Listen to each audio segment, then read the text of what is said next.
Assalamualaikum warahmatullahi wabarakatuh.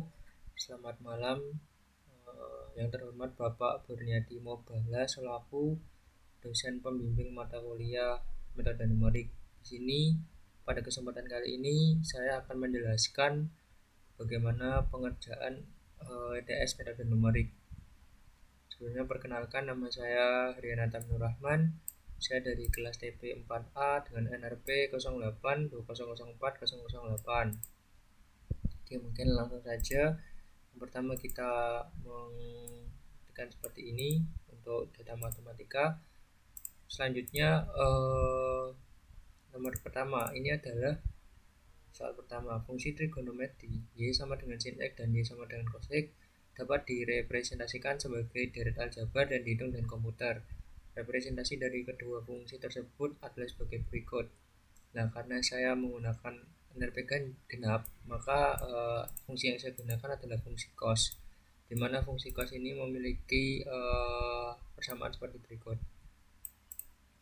Nah, untuk soal sendiri yaitu hitung nilai y cos X menggunakan pendekatan mulai dari suku 1 sama dengan 0, suku 2 sama dengan N1, suku 3 sama dengan N2. Nah, ini fungsi di sini sudah merepresentasikan dari peletakan suku ini ya. Nah, suku pertama ini untuk 0, suku kedua untuk 1, dan seterusnya. Nah, tabelkan jumlah suku, nilai kosinus, dan error relatif pendekatan. Jadi yang pertama kita jumlah dulu atau kita buat dulu nilai epsilon mesinnya, dimana nilai epsilonnya dikali 2.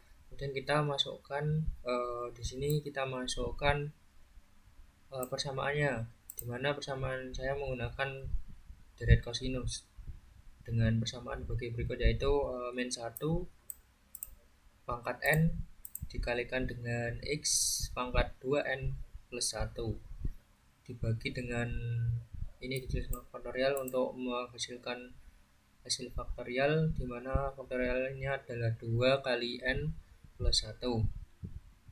Oke, untuk selanjutnya di sini kita masuk untuk NRP ya, dimana NRP saya adalah 8. Di sini saya masukkan angka 8 sebagai x-nya, variabel x. Kemudian jumlah suku saya adalah 24. Karena kenapa 24 ini sudah cukup untuk melebihi atau menghasilkan dari permintaan soal, yaitu nanti relatif error pendekatannya sudah lebih kecil. Oke, untuk selanjutnya ada rank indeks suku. Nah, ini ditulis seperti biasa. Untuk list suku ini adalah menggunakan loop suku deret cos x ini dan n, suku ke n. Kemudian di sini adalah dengan matematikanya nanti list nilainya ini dijumlah dari suku sebelumnya hingga suku sesudahnya.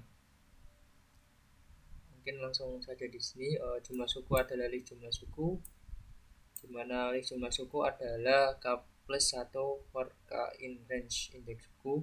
Ini akan berkelanjutan hingga ke bawah, di 1, 2, 3 dan seterusnya hingga 24. Lalu nilai kosinus ini adalah dari list nilai ini tadi, dimana ini kan dari persamaan di atas tadi dengan fungsi dan memasukkan x itu 8. Lalu nilai error ini sendiri dari hasil ini, hasil penjumlahan dan pengurangan dan pembagian hasilnya, yaitu list nilai k minus list nilai k min 1. Itu artinya nilai ini, misalnya nilai ini dikurangi nilai ini dibagi nilai jumlah suku ke 1 dikurangi suku kedua dibagi suku pertama, itu akan menghasilkan nilai error. Oke, untuk selanjutnya ini akan hasilnya seperti ini, dimana nilai epsilon saya adalah nilai epsilon mesin saya adalah 4,44 pangkat 16, dan pada suku ke 24 dia menghasilkan angka 3,36 pangkat 16, jadi sudah lebih kecil. Oke, untuk selanjutnya soal nomor 2, sebuah pipa gas alam cair sepanjang L sama dengan 5 meter dengan diameter 5 inch dilewatkan ke dalam propan vapor chamber dengan temperatur propan konstan 5 derajat Celcius. temperatur pada dinding luar pipa gas alam berubah dari suhu awalnya ia adalah minus 160 derajat Celcius dan sisi ketika keluarnya menjadi NRP-nya yaitu NN. NRP saya itu 8. Oke, untuk selanjutnya perubahan temperatur sepanjang pipa dinyatakan bagi fungsi berikut. Ini untuk fungsinya, pertama kita harus merubah dulu yaitu C dan R. C dan R ini dari temperatur inlet yang Celcius menjadi Kelvin. Terus yang R ini adalah pembagian dari T-out bagi T-in temperatur Kelvin. Oke, di sini ada fungsinya, di mana fungsinya adalah Q integral X dengan batas bawah X sama dengan 0, batas atas X sama dengan 5. Dengan rumusnya adalah H pi D0 mutlak T propan min Tw. Nah, di sini diketahui bahwa H-nya adalah 2500 watt per meter kuadrat Kelvin. Nah, di sini soalnya adalah menentukan ini terbalik untuk metode Simpson terlebih dahulu, baru metode trapezoid.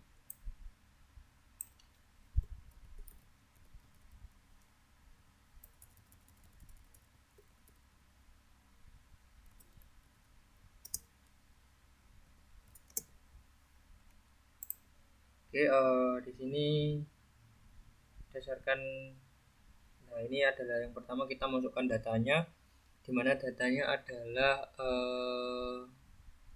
ini adalah seperti yang di atas 2500. Terus ini L-nya 5 sesuai ini temperatur konstannya propan. Nah, ini adalah 5 kali 0,24 dijadikan meter. Ini inci dijadikan meter diameternya. Kemudian di propan ini kita rubah jadi Kelvin, ini juga kita rubah semua seperti ini. Terus ini batas bawah, batas atas.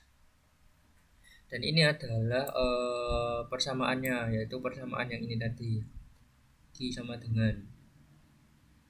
Oke, untuk selanjutnya langsung saja menuju metode pertama yaitu metode trapezoid, di mana metode trapezoid ini sendiri menggunakan Q fungsi dari diketahui ini tadi, dan kemudian menghasilkan nilai sebagai berikut. Nilainya adalah ini, ada terdapat 7 segmen, sedangkan metode Simpson juga menggunakan data di atas. Di sini menghasilkan error 0,03.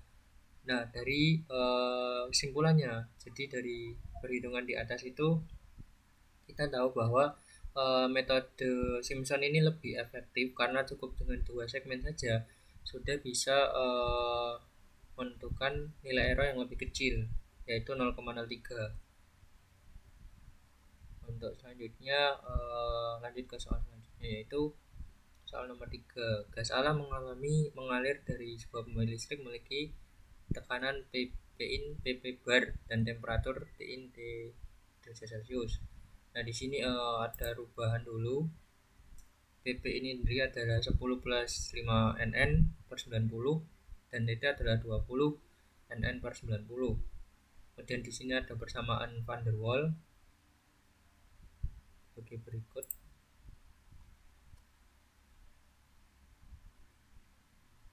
Oke, untuk selanjutnya di sini kita disuruh untuk menentukan menggunakan metode Ramson untuk menentukan ambang error dengan iterasi ke n. Jadi iterasi nanti ditentukan sampai iterasi ke berapa menentukan nilai batas errornya. Itu ada metode Newton, Ramson, dan Secant. Membandingkan dua metode, kemudian dibandingkan. Nah, di sini pertama memasukkan data terlebih dahulu, di mana data NRP saya adalah 10,44 untuk tekanannya dan untuk temperaturnya adalah 20,44 ditambahkan dengan 273 karena dirubah menjadi Kelvin. Di sini adalah data soal, dan di sini kita tuliskan persamaan karena menggunakan Newton Ramson. Kita menggunakan dua persamaan itu tadi, yaitu persamaan ketika sebelum diturunkan dan bersamaan ketika sudah diturunkan. Ini sama seperti ini, yaitu fungsi f, v, dan seterusnya. Nah, akan menghasilkan data sebagai berikut, di mana pada iterasi keempat iterasi ketiga dia sudah membuat atau menghasilkan error dengan pangkat negatif. Oke, untuk selanjutnya menggunakan metode secant, di mana metode secant ini hanya memerlukan diferensial. Ini rumus dari yang pertama. Oke, di sini juga menghasilkan nilai error yang sama. Cuman di sini tidak sama cuman di sini sama pada iterasi ketiga dia sudah menghasilkan nilai error. Namun untuk nilai error lebih kecilan nilai errornya metode Newton-Raphson. Jadi untuk kesimpulannya sama-sama memerlukan 3 iterasi untuk menjangkau nilai error negatif atau nilai error yang kecil. Kemudian dari antara metode Newton-Raphson dan secant, ini lebih bagusan secant karena dia menghasilkan nilai error yang lebih kecil, yaitu 1,112. Pada iterasi terakhirnya, yaitu iterasi ke-5, dia menghasilkan nilai berikut. Oke, mungkin itu saja penjelasan dari saya. Apabila ada kurang lebihnya mohon maaf. Wassalamualaikum warahmatullahi wabarakatuh.